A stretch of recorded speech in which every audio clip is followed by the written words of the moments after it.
Les États-Unis veulent mettre fin à la guerre en Ukraine d'ici juin 2026 et ont invité les délégations russes et ukrainiennes à de nouvelles discussions la semaine prochaine, probablement à Miami. Sur le terrain, la situation reste tendue avec des attaques russes contre le réseau énergétique ukrainien, provoquant des coupures de courant dans tout le pays. Et pour en parler, nous sommes en direct depuis Paris avec Emmanuel Dupuis, politologue et président de l'Institut Prospective et Sécurité en Europe. Emmanuel Dupuis, bonsoir et merci d'être avec nous. Bonsoir. Les États-Unis ont invité les délégations russes et ukrainiennes à de nouvelles discussions. Quels sont, d'après vous, les objectifs des États-Unis dans les négociations sur la guerre en Ukraine ? Obtenir ce qu'ils n'ont pas réussi à faire jusqu'à présent, c'est-à-dire qu'on ait un début de commencement de réalité de négociations de paix, parce que depuis le sommet du 15 août dernier entre la Russie et les États-Unis, on ne parle pas le même langage. Les Américains, je crois, sont convaincus, et il faut leur rendre grâce, ou en tout cas leur rendre hommage d'une certaine manière à l'idée qu'il faille et qu'ils veuillent faire arrêter cette guerre.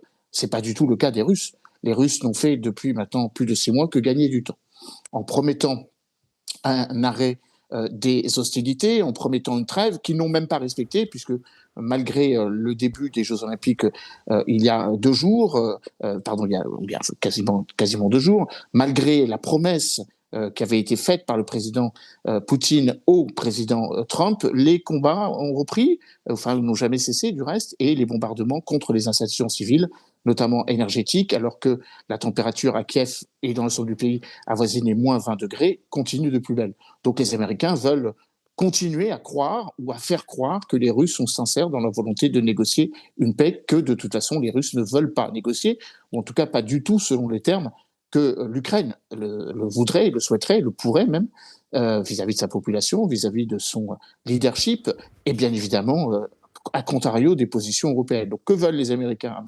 Qu'il y ait des résultats plus probants que ces dernières semaines, ces derniers jours, en tout cas la semaine dernière, lors des négociations de paix, entre guillemets, qui se sont déroulées à Abu Dhabi, qui n'ont abouti in fine qu'à un très maigre résultat, la libération de 314 prisonniers, ce qui est évidemment pas du tout ce qui était attendu, puisque le président Trump avait émis l'idée que ces premières négociations directes, en tout cas trilatérales, sous médiation émirienne ou émirati, entre les équipes de négociation ukrainiennes, russes et américaines aboutiraient. On voit bien que rien n'a bougé. Les enjeux de la guerre en Ukraine incluent la souveraineté de l'Ukraine, l'intégrité territoriale et la sécurité régionale. Comment, selon vous, Kiev peut-elle protéger ses intérêts ? Bon, déjà, la souveraineté territoriale et l'intégrité territoriale n'existent plus depuis 2014. Donc, ce n'est pas en quelques jours, et encore moins dans ces pseudo-négociations de paix, qu'on allait aboutir à un résultat probant, acceptable pour une Ukraine qui voit 18% de son territoire lui échapper depuis l'offensive du 24 février 2022. L'Ukraine reste convaincue qu'il faut continuer à se défendre, qu'il faut malheureusement continuer à perdre des Ukrainiennes et des Ukrainiens. Le président Zelensky, il y a quelques jours, a évoqué le fait que depuis le conflit, la reprise du conflit en 2022, 55 000 Ukrainiens et Ukrainiennes avaient perdu la vie, mais en rappelant quand même que du côté russe, c'est beaucoup plus important. On évoque maintenant un chiffre de quasiment 1 800 000, 1 million de soldats russes qui ont perdu la vie depuis la soi-disant opération militaire. Donc les Ukrainiens veulent continuer à défendre le territoire qui est encore le leur, et surtout, ils ne veulent pas céder un territoire que la Russie voudrait lui voir donner, puisque c'est ça une des principales pierres d'achoppement dans la négociation entre la Russie et l'Ukraine. Les Russes demeurent convaincus, ou ont eu l'impression que les Américains les soutiendraient dans cette position. Gageons que ce ne soit pas le cas, que l'Ukraine donne les territoires qu'elle possède encore dans le Donbass, notamment dans l'oblast de Donetsk et de Lugansk, sans coup férir, c'est-à-dire en cédant des territoires qui ne sont pas sous conquête ou qui n'ont pas été conquis militairement par la Russie. Évidemment, cela est inacceptable, mais on comprend bien avec cette doléance ou ces réclamations que le pouvoir en Russie est aussi affaibli et que la crise économique qui s'installe, la déflation qui est une réalité, la montée du prix du pétrole qui ne va pas arranger le régime russe, la montée de l'efficacité des sanctions.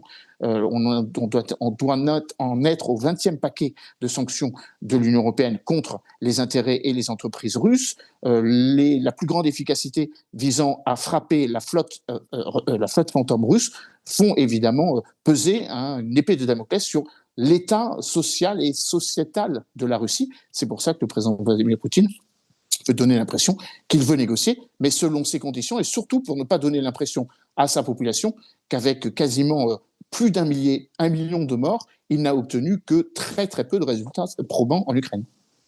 Le président Zelensky a récemment réaffirmé que l'Ukraine ne signera aucun accord sans son implication, notamment sur les questions territoriales.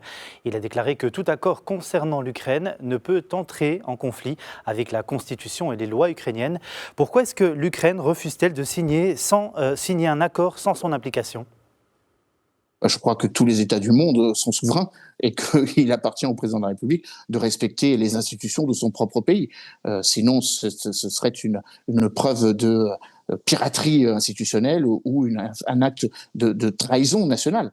La constitution ukrainienne précise que la cession de territoire doit être approuvée par la Rada. Or, majoritairement, les parlementaires sont contre, 90% des Ukrainiens sont contre. Donc, pour l'instant, le président ukrainien est tout à fait conforme au rôle qu'est le sien de président de l'Ukraine, de faire exactement ce que sa population veut qu'il fasse, c'est-à-dire défendre l'intégrité territoriale de son pays. Je crois que tous les pays du monde et que tous les chefs d'État et de gouvernement s'honorent de protéger les intérêts de leurs citoyens. C'est la raison pour laquelle le président Zelensky ne fera exactement pas autre chose que cela.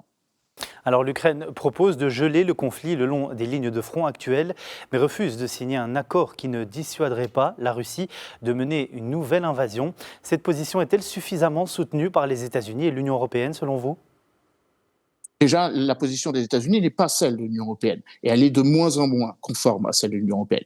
Les États-Unis sont prêts à des compromis. Ils sont même prêts à finalement soutenir les positions maximalistes de la Russie, pour ne pas dire donner l'impression que le problème et que le blocage vient du président Vladimir Zelensky et non pas du président Vladimir Poutine. Ou peut-être, avec un peu plus de modération, de donner l'impression que les deux sont responsables de la situation.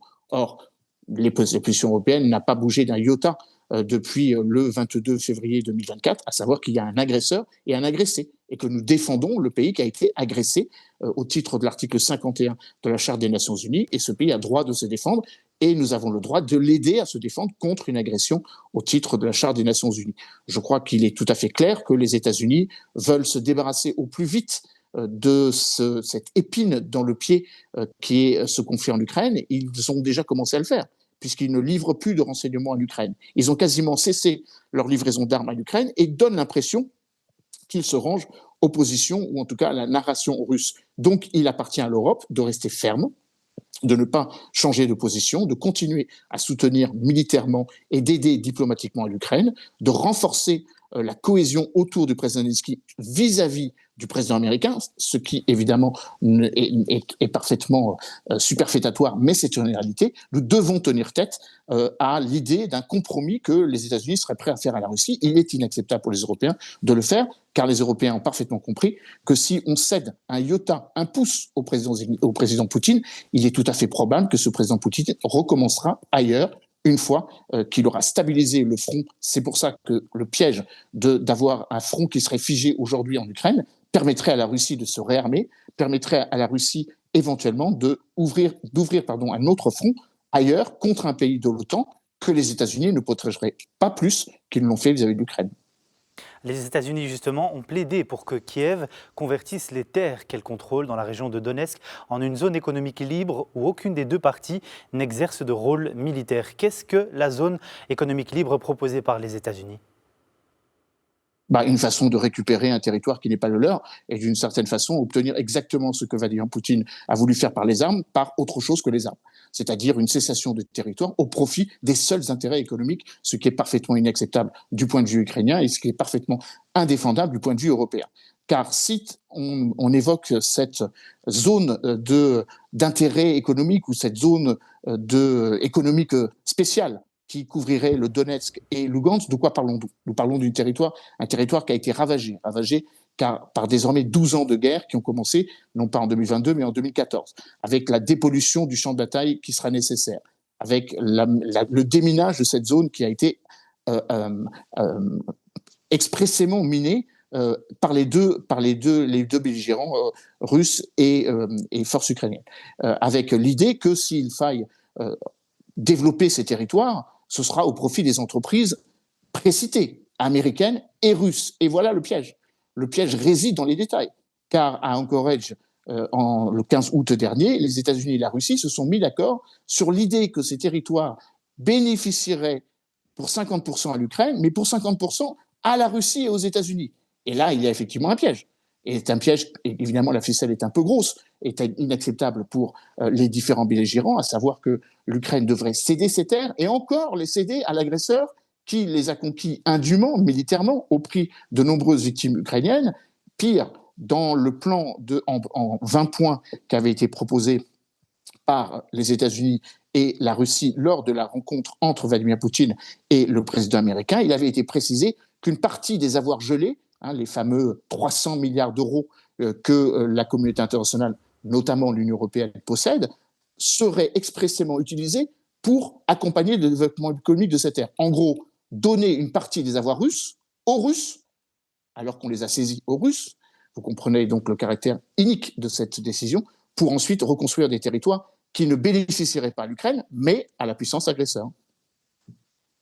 Négociation pourrait-il entraîner une escalade du conflit et des attaques russes contre l'Ukraine, selon vous ? Les escalades, ça fait à peu près 4 ans qu'elles existent. Il n'y aura pas plus d'escalades. Elles sont déjà d'une très haute intensité. Je vous rappelle qu'à l'heure où nous parlons, ou en tout cas la nuit dernière, il y a eu plusieurs centaines de drones et centaines de missiles qui ont frappé les principales villes et non pas des objectifs militaires.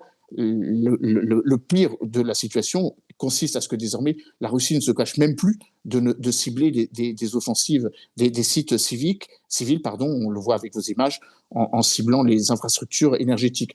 Je ne crois pas qu'on puisse aller plus en avant. Non, par contre, ce qui est un risque, et je crois que la communauté internationale, les pays de l'Union européenne tout au moins, en ont pris conscience, c'est qu'il faut se préparer à ce que la Russie aille plus loin.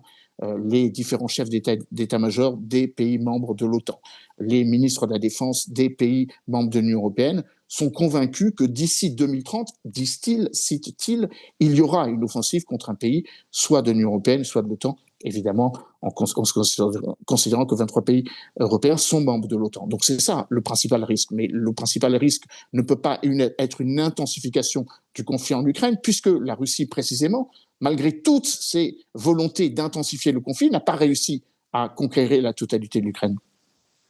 Avant de conclure, Emmanuel Dupuis, la situation reste tendue, on le sait, sur le terrain, avec des attaques russes encore récemment contre le réseau énergétique ukrainien et des coupures de courant dans tout le pays.